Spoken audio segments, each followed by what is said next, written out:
So welcome to the session on gRPC. So in this session, I'm going to talk about cloud-native communication patterns that you can build with gRPC. So during the course of the talk, I'll discuss some of the key fundamentals of gRPC protocol, the main communication patterns, and how you can further extend gRPC, such as service definition extensions, and how you can expose gRPC services as APIs, and how you can use it alongside other protocols. So before I get started, let me give you a brief introduction about myself. So I have been working in the enterprise integration and microservices domain for the last decade or so. And I authored a couple of books, one on gRPC and one on microservices. And currently I work as a product manager at WSO2. All right, so let's get started with the protocol. I'm sure most of you have heard of gRPC. So let me give you a very high-level overview of the protocol. So as you know, it's an inter-process communication technology that allows you to build distributed applications. So gRPC built on top of the fundamentals of RPC, remote procedure calls. And in fact, it's sort of a modernization of conventional RPC technologies and adopting modern communication protocols and data serialization protocols such as protocol buffers. So if you look at the foundations of gRPC protocol, so it's built on top of the concept of invoking a remote function as easy as making a local function call, right? So so you start building a gRPC service, and then you build a gRPC client application. So that client application can invoke the remote service as easy as making a local function call. So the foundation of gRPC protocol is the service definition. So you define the services business capabilities using the service definition language or interface definition language using protocol buffers.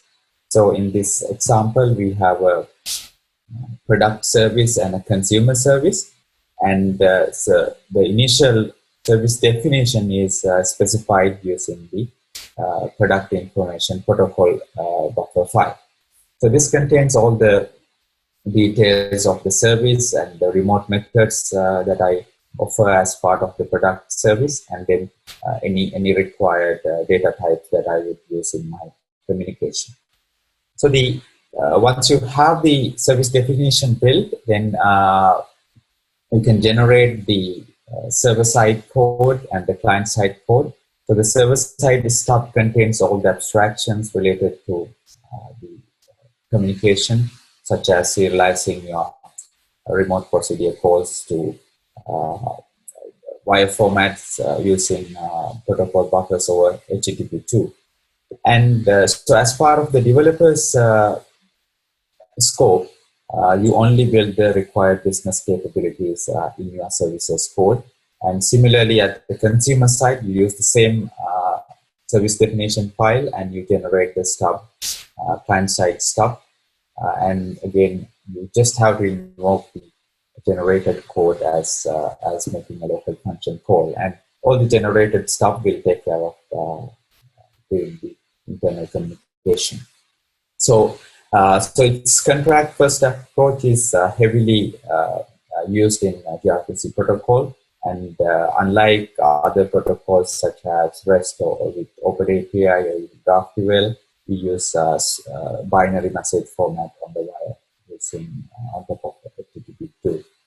And you can use different programming languages to build different parts of the application, which means you can build server application using a language such as Go, whereas client application can be built using a completely different programming language. Now let's dive into the service definition in detail. So as I said earlier, this is the place that you define your services contract. Right? So this is the place you define all the remote methods. So we start with defining the service interface, and then we define all the remote methods that we have. And all the required type definition. So these types will be used inside our remote invocations, either as arguments or as return types. And once you have service definition ready, so it's actually implemented using protocol buffers. And so as the server or client application, you would leverage this service definition and build the stub code. Yeah. So once you have service definition in place, then you can define or you can build your server-side application. So as part of the server-side application development, you generate the server-side stuff, and then it's a matter of implementing the business logic. Right? So in this sample Go code, you can see all the generated code provides the abstractions related to the communication. And as part of the business logic, you deal with implementing all these remote methods that you have in your service definition. So once you have the services business logic implemented, you need to run a server application. So the given service is attached to a gRPC server, and the server is very much like a HTTP2 server, where you start the server and register the service application on top of the server that you started. So once you have the server up and running, and all the services will be hosted inside the server application. So as you can see, there are a lot of protocol level details which are encapsulated or hidden from the developer. The developer only focuses on the business logic of your microservice.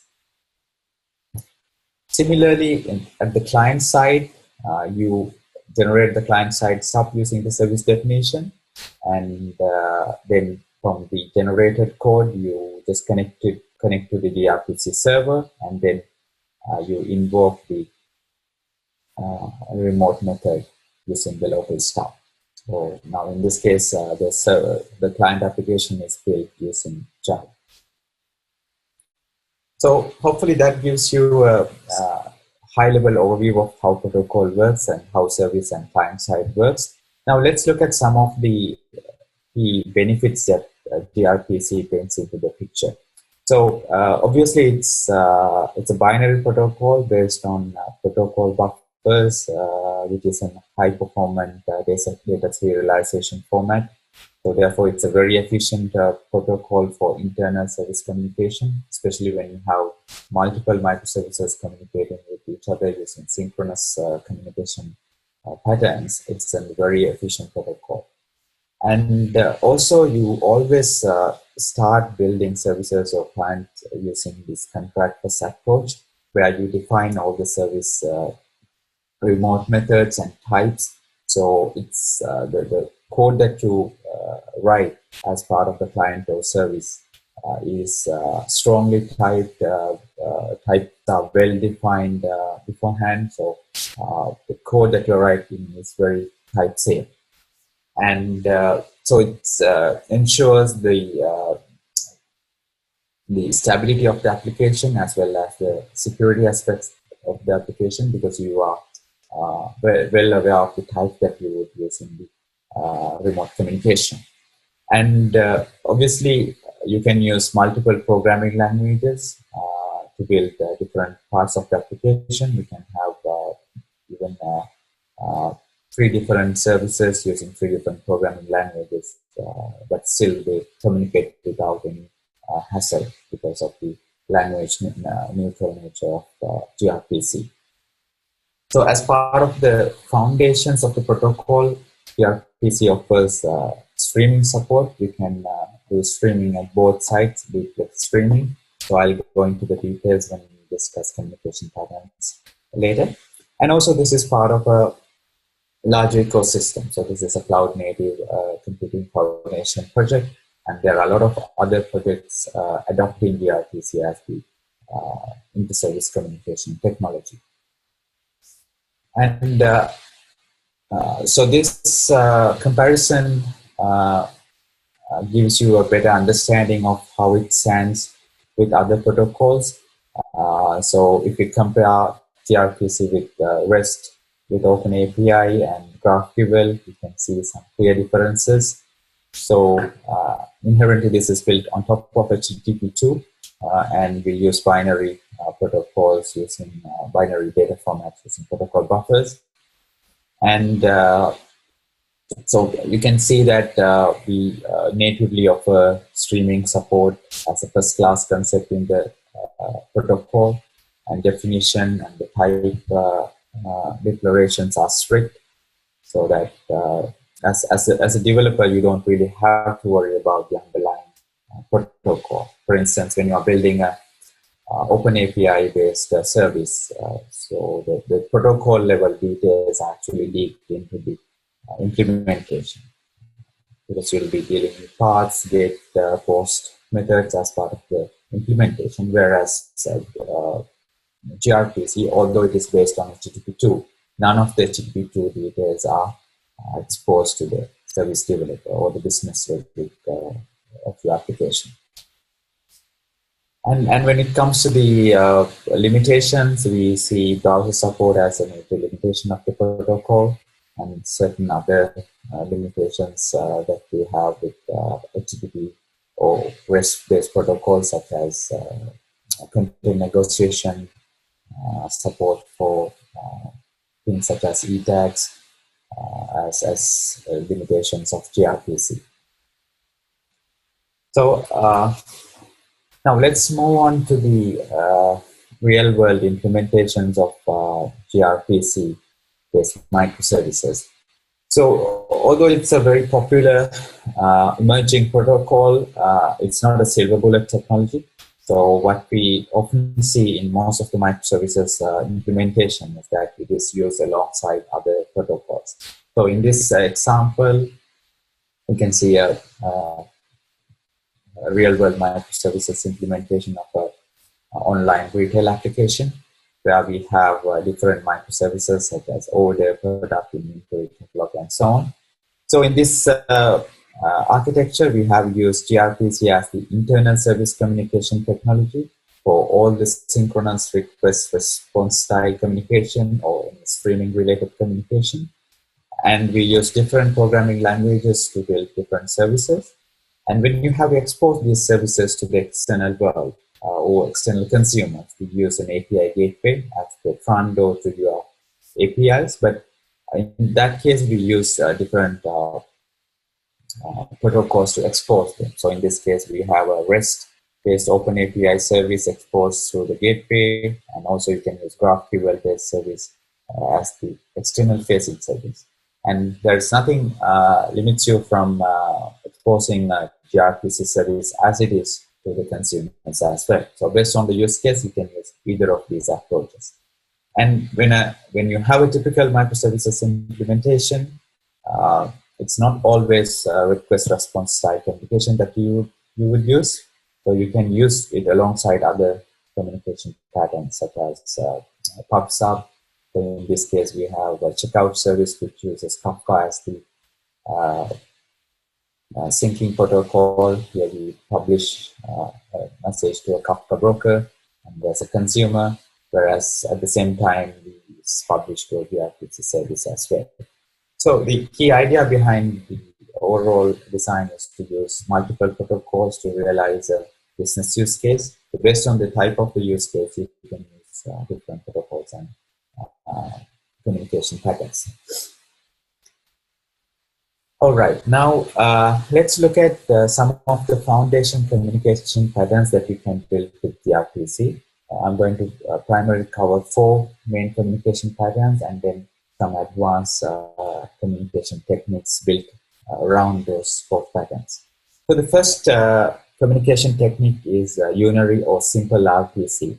So it is the same thing that we have discussed in the previous example. So you have a server application, service application, and a client application. So as part of the invocation, you're sending a single request to the server and you get a single response. So for instance, in this case, as the consumer, I'm invoking the remote method getOrder with the order ID, and it responds with the order details as the response. It's single request and a response.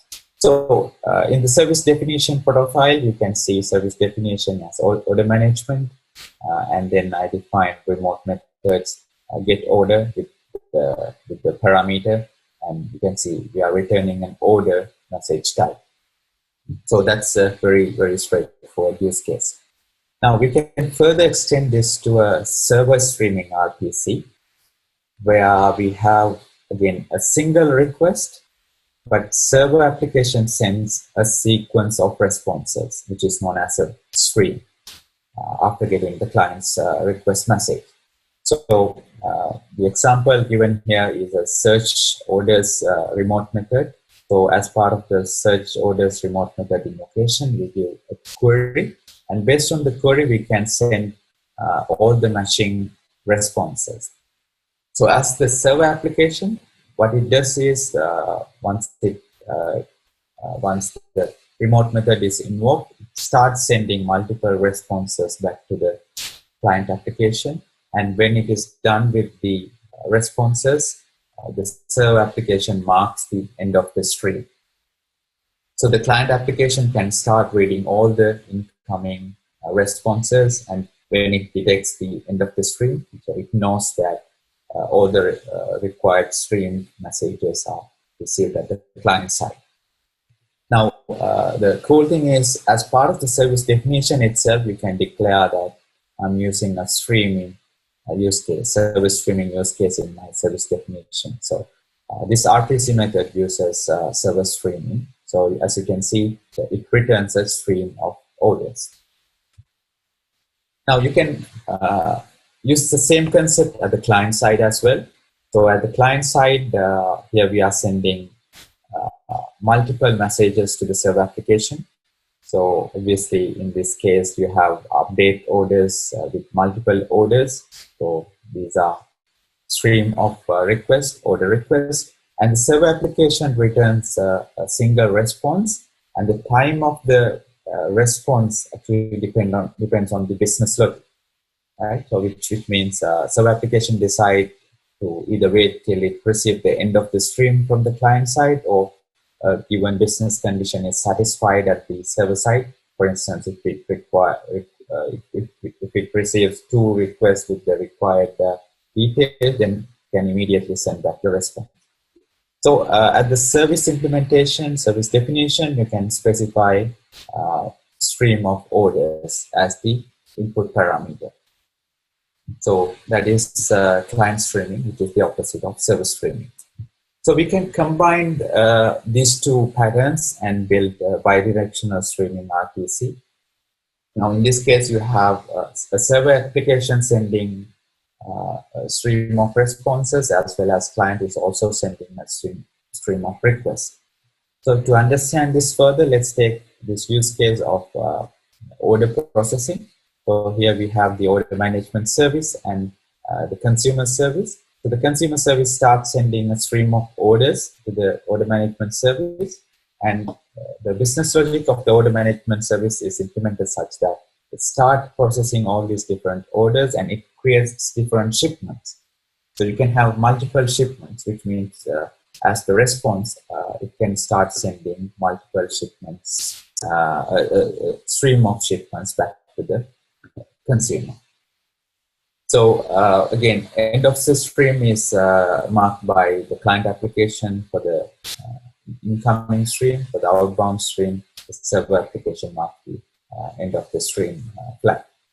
And again, in the service definition, you can see stream both at the argument level as well as the return type level. So again, the business logic of a bidirectional streaming use case vastly depends on the details of the use case. So you cannot really generalize the bidirectional streaming in a generalized scenario. So depending on the business logic, you may decide when to send the stream of responses and when to read all the responses and so on. So those are the 4 main communication patterns. Now let's look at some of the extensions, some of the additions that we can build on top of those 4 communication patterns. So gRPC interceptors is one of the most commonly used concepts, which is a way to execute a common business, common logic, not necessarily a business logic, either before or after the execution of a remote function. So usually interceptors are used when it comes to implementing things such as authentication, login, policy enforcement, and so on. So interceptors can be plugged into your server application in your request path or in your response path. So there are client-side and server-side interceptors, which you can attach at either client or server-side. And also you can attach interceptors based on the type of the communication. So for all the Unary or simple RPC, you can attach interceptors with different paces, such as pre-processing, invoking the RPC, and post-processing. Similarly, for all the streamed messages, so any messages that are sent as a stream, you can individually apply the interceptor logic. And you can also use deadlines. So deadline is a way of expressing the absolute time from the beginning of a request. So especially when a given client application invokes a RPC method, it defines the deadline using this. So in this Go application, you can see we specify the deadline. And so because the lifecycle of a request can span across multiple services, but based on the time it takes to receive the response, it can go to a error handling state if the particular deadline is met. So it's again a very commonly used concept. And metadata, it's a way of exchanging commodity data between server and client applications. So this, the data that you exchange as part of the metadata are not directly related to the business logic. So usually if it is related to the business logic, it should be part of the remote method itself. But things such as security headers, policy enforcement, or any headers related to throttling are exposed, are exchanged using gRPC metadata. So usually gRPC metadata is implemented using gRPC headers and structured as key value pairs. So from either client or server side, you can receive or send any metadata of your choice. Although this may not be a very commonly used concept in the context of microservices, you can host multiple services in a single gRPC server application. So in our very first example, we have seen we built the service application and then we attach or register that service application on top of a gRPC server. So you can do the same thing in for two services that should operate on top of a single server can share the server runtime. So that is the whole concept of using multiplexing. So the RPC channel between the client and the server application can be terminated or cancelled at any time. So any party can decide when it wants to cancel the RPC. And when a given party cancels the RPC, there should be a way to the other party to find out whether this given RPC channel is cancelled or not. So especially before doing a transactional or executing an important business logic, you should check whether the existing RPC channel is cancelled or not. So the whole concept of cancellation is to allow a mechanism, provide a mechanism to check whether a given RPC channel is active or not. So that is the whole concept of cancellation. And now we can look at some of the extensions, especially when it comes to the service definition. So when you are building gRPC services, you get certain service definition capabilities built into the protocol, such as declaring a service, declaring remote methods, and declaring all the types that you would use inside those remote methods are actually part of the service definition itself. But if you have to extend these service definitions, for example, things such as declaring your microservices policies, such as these are the policies that we would enforce from the service side, these are the authentication mechanisms, these are the rate limiting and throttling requirements, and these are the versioning requirements that we have at the service side. So you can declare all of them as part of the protocol buffer definition of the service. So service definition can contain all these different service definitions, and as part of the implementation, you get access to all the defined options or defined extensions. So for example, let's look at how you can do gRPC versioning as an extension to the service definition, right? So in this case, so suppose you want to have two versions of the same service. So we need to have two versions of the order management service. The standard way to do that is to have two service definitions. So one is defined using e-commerce.v1 package. Another one is defined using e-commerce.v2 package.